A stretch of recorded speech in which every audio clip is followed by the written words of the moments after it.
करते हैं तो गेहूं की बुआई करने से पहले आपको जो बीज लेना है, बीज आपको नया लेना है, पुराना बीज आप ना लें, क्योंकि नया बीज लेते हैं तो वह शोधित होता है और उसके ज़्यादा बेनिफिट होते हैं और उसके ज़्यादा चांस होते हैं 90 से 100% बीज का अंकुरण होने में। क्योंकि ऐसा है, जो पुराने बीज होते हैं या पुराना हमारा घर का रखा हुआ बीज होता है, उसका अंकुरण पूरी तरह से नहीं हो पाता है, और जब अंकुरण ही नहीं होगा तो हम ज़्यादा उत्पादन अपनी गेहूं की फसल से नहीं ले पाएंगे। इसलिए आपको हमेशा नया बीज ही लेना चाहिए। किसान भाई, बीज लेने के बाद आपको बीज को 100% शोधित करना चाहिए। इसे आप फंगीसाइड और इंसेक्टिसाइड दोनों से ही आपको बीज का उपचार करना चाहिए। फंगीसाइड के बारे में मैं आपको बता दूं कि टेबुकोनाजोल 5% 2DS जो आता है, आप इसको ले लें 2 ग्राम प्रति 1 kg के हिसाब से। आपको अपनी गेहूं के बीज को उपचार कर लेना है फंगीसाइड से। बात कर लेते हैं इंसेक्टिसाइड के लिए कि इंसेक्टिसाइड कौन सा लेना है जिससे अपने बीज को आपको शोधित करना है। तो किसान भाइयों, आपको क्लोरोपेरिफास 20% EC फॉर्म में आपको ले लेना है और 250 ml क्लोरोपेरिफास 20% EC को लेकर के 1 एकड़ खेत के अंदर जो आपको 40 से 45 किलोग्राम बीज की बुआई करनी है, उस बीज को आप इंसेक्टिसाइड के द्वारा भी शोधित कर सकते हैं। इस तरीके से किसान भाइयों, फंगीसाइड और इंसेक्टिसाइड दोनों से आपको अपने बीज को उपचार करना है, क्योंकि आने वाले समय में ना ही तो आपकी गेहूं की फसल के अंदर कोई फंगस की बीमारी लगेगी और ना ही कोई किसी इंसेक्टिसाइड का भी प्रकोप आपकी गेहूं की फसल को ढा पाएगा।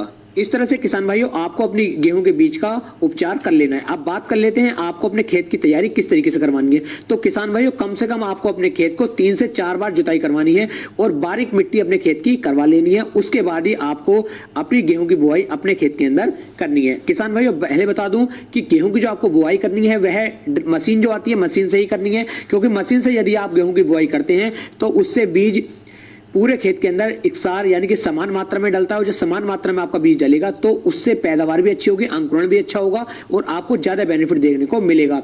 एक बात का आपको और विशेष ध्यान देना है कि पलेवा करने के बाद ही आपको गेहूं की बुआई करनी है। सूखे में बुआई करते हैं लेकिन सूखे की बुआई में इतना ज्यादा बेनिफिट नहीं मिल पाता है, इसलिए पलेवा करने के बाद ही आपको अपनी गेहूं की बुआई करनी है। अब बात कर लेते हैं कि आपको बुआई करते समय कौन कौन से खाद डालने हैं जिनसे आप एक अच्छा मुनाफा आने वाले समय में ले पाएं। तो किसान भाइयों, कुछ किसान भाई DAP की मदद से गेहूं की बुआई करते हैं, कुछ किसान भाई NPK की मदद से करते हैं और कुछ किसान भाई सिंगल सुपर फास्फेट की मदद से गेहूं की बुआई करते हैं। मैं तीनों के बारे में आपको बता देता हूं। जो किसान भाई DAP की मदद से गेहूं की बुआई करना चाहते हैं वह 50 किलोग्राम DAP लेंगे और पोटास की मात्रा लगभग 20 से लेके 25 किलोग्राम लेंगे और इन दोनों को आपस में आपको मिक्स कर लेना है और उसके बाद अपने गेहूं की जो आपने बुआई करनी है, अपनी गेहूं की बुआई आपको कर देनी है। कुछ किसान भाई NPK की मदद से भी गेहूं की बुआई करते हैं। तो यदि आप NPK की मदद से गेहूं की बुआई करना चाहते हैं तो 75 किलोग्राम प्रति एकड़ के हिसाब से NPK ले लेना है आपको, NPK 12-32-16, और अपनी गेहूं की बुआई आप इसके साथ भी कर सकते हैं। तीसरा किसान भाई, कुछ किसान भाई सिंगल सुपर फास्फेट की मदद से गेहूं की बुआई करते हैं। मेरा भी जो फेवरेट है, मेरा फेवरेट सिंगल सुपर फास्फेट ही है कि यदि आप मुझसे पूछना चाहते हैं कि रिकमेंड में मैं क्या करूंगा, तो आप सिंगल सुपर फास्फेट की मदद से ही गेहूं की बुआई कीजिए, ये काफी ज्यादा अच्छा रहता है। इसमें सिंगल सुपर फास्फेट की मात्रा किसान भाइयों आपको 150 किलोग्राम चाहिए, 25 किलोग्राम किसान भाइयों आपको लगभग यूरिया चाहिए और लगभग 25 से लेकर 30 किलोग्राम आपको पोटाश चाहिए। इन तीनों को आपको मिक्स करके अपने खेत में इसकी बुआई मतलब जो इसकी उर्वाई है वो अच्छी तरीके से कर देनी है। एक बार पूर्व से पश्चिम और एक बार पश्चिम से उत्तर से दक्षिण, चारों भागों में आपको इसे अच्छी तरीके से डलवा देना है। उसके बाद आपको गेहूं की बुआई किसान भाइयों कर देनी है। इस तरीके से किसान भाइयों गेहूं की बुआई जो है आप कर सकते हैं और बुआई होने के लगभग बाद में आपको पटला अपनी गेहूं की फसल के ऊपर मतलब जो गेहूं की बुआई की है उसके ऊपर पटेला आपको चलवा देना है। इस तरीके से आपकी जो गेहूं की बुआई है हो जाती है। अब किसान भाइयों बात करते हैं इसके बाद में हमें क्या करना है। तो किसान भाइयों 21 से लेके 25 दिन की अवस्था पर जब आपकी गेहूं 21 दिन की हो जाती है, 21 से लेकर 25 दिन की हो जाती है, ये समय पहला पानी लगाने का होता है। इस समय पर किसान भाइयों आपको 100% पानी लगा देना चाहिए। यदि आप 21 से 25 दिन के बाद गेहूं की फसल को पानी लगाते हैं तो उसे पानी की कमी हो जाती है और इस समय पर जो हमारी टिलरिंग गेहूं की फसल के अंदर होनी चाहिए वह नहीं हो पाती। इसलिए आपको पहला पानी 21 से लेकर 25 दिन के आसपास लगा देना चाहिए। पानी देने से पहले किसान भाइयों कुछ खाद आपको अपनी गेहूं की फसल के अंदर डालने हैं, उन खादों के बारे में आपको बता देता हूं। किसान भाइयों आपको लगभग 45 किलोग्राम यूरिया और 8 से लेकर 10 किलोग्राम बायोविटा, इन दोनों को मिक्स करके आपको अपनी गेहूं की फसल के अंदर डाल देना चाहिए। उसके बाद किसान भाइयों आपको अपनी गेहूं की फसल में पानी लगाना चाहिए।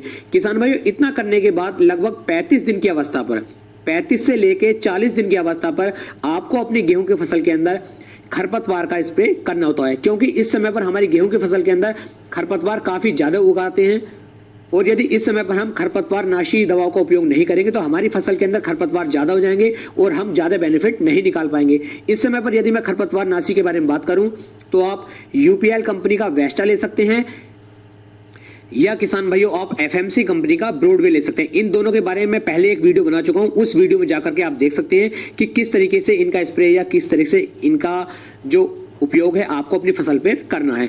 उसके बाद किसान भाइयों लगभग 45 से लेकर 50 दिन की अवस्था पर पहला पानी आपने 21 से लेकर 25 दिन की अवस्था पर लगाया, दूसरा पानी किसान भाइयों आपको 45 से लेकर 50 दिन की अवस्था पर दूसरा पानी लगाना चाहिए। इस समय पर किसान भाइयों जो आपको खाद डालना है वह कौन सा खाद डालना है उसके बारे में बात करते हैं।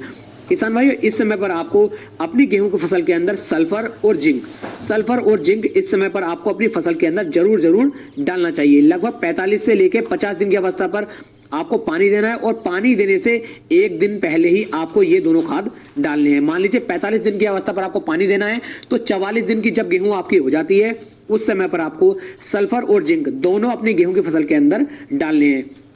कितनी मात्रा डालनी है उसके बारे में बात कर लेते हैं। तो किसान भाइयों, मैं आपको एक वीडियो बना करके दे चुका हूं टेक्नोजेट के बारे में, जो सल्फर मिल्स का आता है। सल्फर मिल्स का आपको टेक्नोजेट ले लेना है। किसान भाइयों, इसके अंदर सल्फर की मात्रा भी दी हुई है और जिंक की मात्रा भी दी हुई है। एक सल्फर की मात्रा इसके अंदर 67% है और जिंक की मात्रा किसान भाइयों इसके अंदर लगभग 14% दी गई है।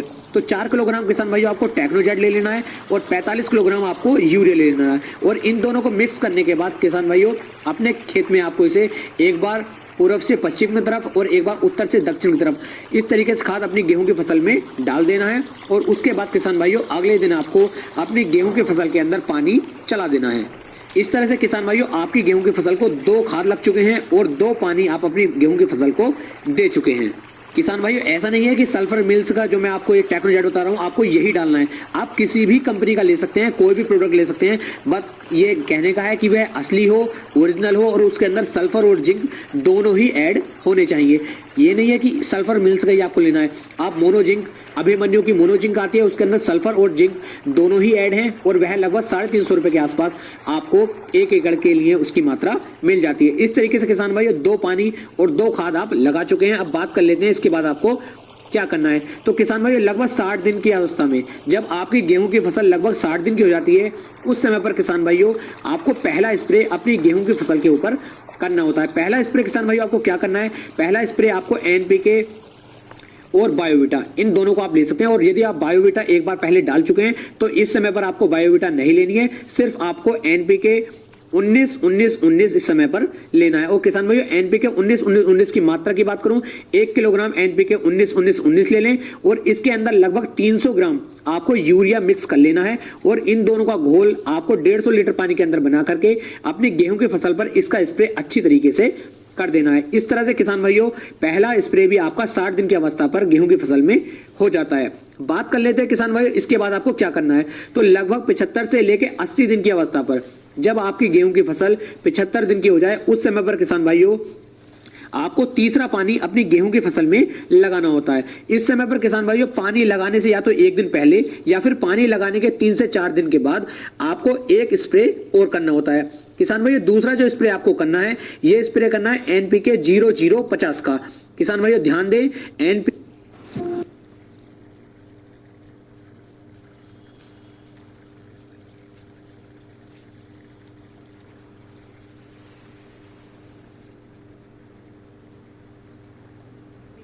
050 का स्प्रे आपको करना है अपनी गेहूं की फसल पर जब आपकी गेहूं की फसल 75 से लेके 80 दिन की हो जाए।